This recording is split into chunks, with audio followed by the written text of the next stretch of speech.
శ్రీ గురుభ్యో నమ. శ్రీ మహాగణాధిపతి నమ. శ్రీ సరస్వతి నమ. భక్తుల సత్సంగంలో భాగంగా మనం శ్రీమద్ రామాయణం చెప్పుకున్నాం. ఇందులో భాగంగా నిన్నటి వరకు మనం బాల, అయోధ్య, అరణ్య, కిష్కింధ, సుందర కాండలు పూర్తి చేసాం. యుద్ధకాండలో కూడా మనం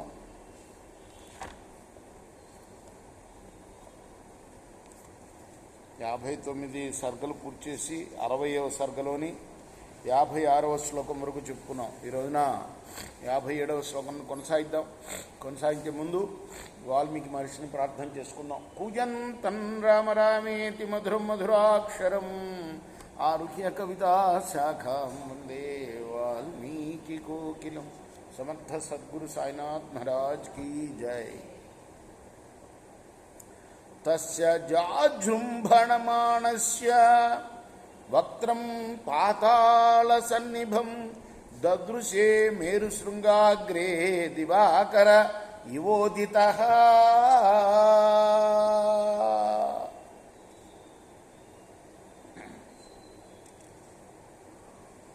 ఎట్లా ఉంది వాడి నోరు? పాతాళంలాగా ఉందట. వాడు ఎట్లా కనపడుతున్నాడు? పెద్దగా ఆవులిస్తుంటే ఉదయించిన సూర్యుడిలాగా కనపడుతున్నాడు. సజృంభమాణో అతిబల ప్రబుద్ధస్తు నిశాచర నిశ్వాసశ్చాశ్చ సంజజ్ఞే పర్వతాదివ మారుత.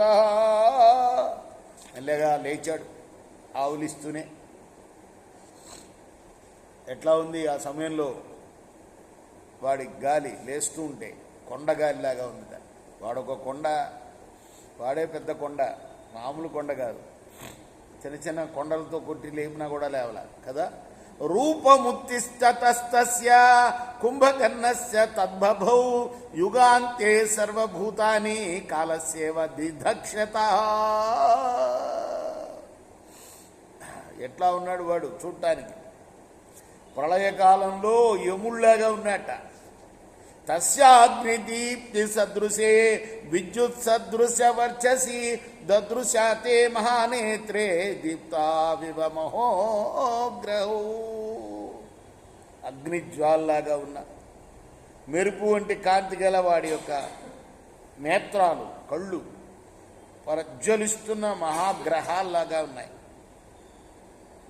తతస్త్వ దర్శయన్ సర్వాన్ భక్షాంశ వివిధాన్ బహూన్ వరాహాన్ మహిషాంశ్చైవ భభక్షస మహాబలః. అక్కడున్న రాక్షసులు వాడికి ఎదురుగుండా పందుల్ని, పెద్ద పెద్ద పందుల్ని, అడవి పందుల్ని, దున్నపోతుల్ని చూపించారు తినమని. వాటిని చక్కగా పుచ్చుకున్నాడు. ఆదద్భుభుక్షితో మాంసం సోనితం తృషితో పిబత్ మేధ కుంభాంశ మధ్యాంశ పపో శక్ర రిపుస్తదా. అప్పుడు ఆ కుంభకర్ణుడు బాగా ఆకలితోటి ఉన్నాడేమో. మాంసం తిన్నాడు, రక్తాన్ని తాగాడు. ఇంకా అవి సరిపోక మద్యపు పాత్రలు కూడా పెట్టారు, కళ్ళు, అది కూడా తాగాడు. తతస్తృప్త ఇతి జ్ఞాత్వా సముత్తేతుర్నిశాచరా శిరోభిశ్చ ప్రణమ్యైనం సర్వతః పర్యవారయ.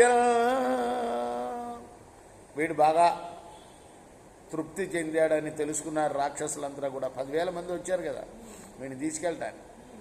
తలలు వంచి నమస్కారం చేసి చుట్టూ నిలబడ్డాను. నిద్రా విశదనేత్రస్తు కలుషీకృతలోచన చారయన్ సర్వతో దృష్టిం తానువాచ నిశాచరాన్. ఇంకా వాడు 6 నెలలు కదా వాడు నిద్రపోయేది. మరి మధ్యలో లేపారు కాబట్టి ఇంకా కళ్ళు మూతపడుతున్నాయట వాడికి. నలువైపులా దృష్టి సారించాడు. రాక్షసుతో అన్నాడు, స సర్వాన్ సాంత్వయామాస నైరుతాన్ నైరుతర్షభ బోధనాద్ విస్మితశ్చాపి రాక్షసానితమబ్రవీత్. తను లేపినందుకు ఆశ్చర్యంతో వాళ్ళతో అన్నాడు, కిమర్ధ మహమాదృత్య భవద్భిః ప్రతిబోధితః కచ్చిత్ సుకుశలం రాజ్ఞో భయం వా నేహ కించన. ఏమిటి ఇంత ఆశ్చర్యకరంగా మధ్యలో నన్ను నిద్రలేపారు? రాజుకి ఏమైనా అయిందా? మహారాజుకి ఏమైనా అయిందా? ఏం భయం లేదు కదా అని ప్రశ్నించాడు వాడు. అథవా ధ్రువన్ మన్మేభ్యో భయం పరముపస్థితం యదర్థమేవ త్వరితైర్భవద్భిః ప్రతిబోధితా. శత్రువుల వల్ల ఏదన్నా గొప్ప భయం మీద పడిందా వచ్చి? అంచేత నన్ను నిద్ర లేపారా? అజ్జ రాక్షసరాజ్యస్య భయముత్పాటయామ్యహం ధారయిష్యే మహేంద్రం వా సితయిష్యే తథానలం. అటువంటి భయం ఏమైనా కలిగితే వెంటనే రాజుగా భయాన్ని నేను తొలగిస్తాను. చెప్పండి ఏం చేయాలి? మహేంద్రుడిని వెళ్ళి చీల్చేయాలా, లేదా అగ్నిని చల్లగా ఉండేటట్లుగా చేయాలా? నల్పకారణే సుప్తం బోధయిష్యతి మాదృశం తదఖ్యాతార్థతత్వేన మత్ప్రబోధన కారణం. ఏదో పెద్ద కారణం ఉంటే కానీ నా వంటి వాళ్ళని నిద్రలేపరు. అదేదో యథార్థంగా చెప్పండి, ఏ కారణం, దేనివల్ల లేపారు? ఏవం బ్రువాణాం సంరబ్ధం కుంభకర్ణమరిందవం యూపాక్ష సచివో రాజ్య కృతాంజలిరభాషిత. అప్పుడు మంత్రి అయిన యూపాక్షుడు, రాక్షస మంత్రి, ఈయన అంజలి ఘటించి ననో దేవకృతం కించిత్ భయమస్తి కదాచన మానుషాన్నో భయం రాజం స్థూమూలం సంభ్రపాధతే. ఏమయ్యా, దేవతల వల్ల భయమేం కలగలా, ఇప్పుడు కేవలం మనుష్యుని వల్ల భయం కలిగింది మాకు. నతైత్య దానవేభ్యో వా భయమస్తి తథా తాదృశం యాదృశం మానుషం రాజన్ భయమస్మా అనుపస్థితం. దైత్యుల వల్ల కలగలేదు, దానవుల వల్ల కలగలేదు భయం, కేవలం మనుషుడి వల్ల కలిగిందయ్యా. వానరై పర్వతాకారైర్లంకేయం పరివారిత. చూడండి, అనేక చోట్ల చెప్పారు. మనం చూసే చిన్న చిన్న కోతులు కాదు వీళ్ళు, వానరులు. పర్వతాకారం అంటున్నాడు. వానరై పర్వతాకారైర్లంకేయాం పరివారిత సీతాహరణ సంతప్త రామాన్నస్తుములం భయం. భయంకరంగా పర్వతం వంటి ఆకారం గల వానరులందరూ కూడా లంకను చుట్టుముట్టి ఉన్నారయ్యా. ఇప్పుడు సీతను అపహరించడం వల్ల రావణుడు కష్టాల్లో పడ్డాడు. ఆ సీత యొక్క భర్త అయిన రాముడి వల్ల మాకు భయం ఏర్పడింది. ఏకేన వానరేణేయం పూర్వం దగ్ధా మహాపురి. కేవలం ఒక్క వానరుడు దగ్ధం చేశాడయ్యా మన పురాన్ని. ఉమారో నిహతశ్చాక్ష సానుయాత్ర సకుంజర. ఇంకా అంతేకాదు, ఏనుగులతోటి సమానమైన బలం గల అక్షకుమారుణ్ణి చంపేశాడయ్యా ఆ వానరుడు. స్వయం రక్షోధిపశ్చాపి పౌలశ్చో దేవకంటక వ్రజేతి సంయుగే ముక్తో రామేణాదిత్య వర్చసా.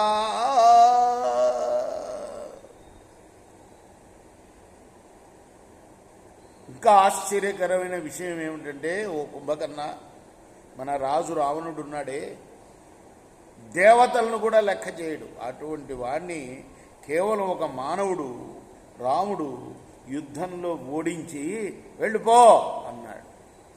ఎన్న దేవై కృతో రాజా నాపి దైత్యన్న దానవై కృత సహ హ్య రామేణ విముక్త ప్రాణ సంశయాత్.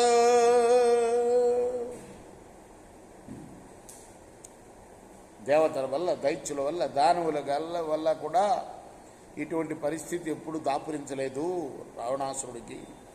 అట్టి స్థితిని రాముడు కల్పించి ప్రాణాపాయ స్థితిలో పడేశాడయ్యా. స యూపాక్షవచ శ్రుత్వా. ఆ యూపాక్షుడైన మంత్రి వచనాలను విని భ్రాతుర్యుధి పరాభవం, తన భ్రాతకు, తన అన్నకు పరాభవం జరిగిందని కుంభకర్ణో వివృత్తాక్షో యూపాక్షమిదమబ్రవీద్. యూపాక్షుడితో అంటున్నాడు, సర్వమధ్యైవ యూపాక్ష హరిసైన్యం సలక్ష్మణం రాఘవంచరణే జిత్వా తతో ద్రక్షామి రావణం. చూడు, ఇప్పుడే నేను ఆ వానర సైన్యాన్ని, రామలక్ష్మణుల్ని యుద్ధంలో జయించి ఆ తర్వాతనే రావణాసురుణ్ణి చూస్తా అన్నని వెళ్ళి రాక్షసాం తర్పయిష్యామి హరీణాం మాంసశోణితై రామలక్ష్మణయోశ్చాపి స్వయం పాస్యామి శోణితం. వానరుల యొక్క రక్తమాంసాల చేత రాక్షసులకు తృప్తి కలిగించి ఆ తర్వాత రామలక్ష్మణుల యొక్క రక్తాన్ని నేనే స్వయంగా తాగుతాను. తత్తస్య వాక్యం బ్రవతో నిశమ్య సగర్భితం రోష వివృద్ధ దోషం మహోదరో నైరుతయోధముక్ష కృతాంజలిర్వాక్యమిదం బభాషే. అలా గర్వంతో మాట్లాడేవాడు.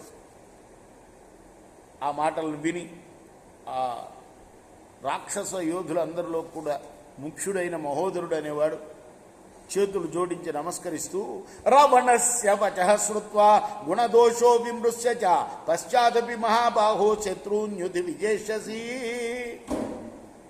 ఓ మహాబాహో, నువ్వు ఇప్పుడే నేరుగా యుద్ధానికి వెళ్ళవాకయ్యా. రావణాసురుడి దగ్గర రా, ఆయన చెప్పేది ఏంటో విను. ఆ తర్వాత నువ్వు ఆత్మవిమర్శ చేసుకో. ఆ తర్వాతనే యుద్ధంలో శత్రువుల్ని జయించు. మహోదరవచః శ్రుత్వా రాక్షసై పరివారిత కుంభకర్ణో మహాతేజ సంప్రతస్తే మహాబల. వెంటనే ఆ మహోదరుడు చెప్పిన మాటలను విన్నాడు ఆ కుంభకర్ణుడు. రాక్షసుతో కలిసి బయలుదేరాడు. రేపు మనం 83వ శ్లోకం నుండి కొనసాగిద్దాం. కృష్ణార్పణమస్తు. సాయి కృష్ణార్పణమస్తు.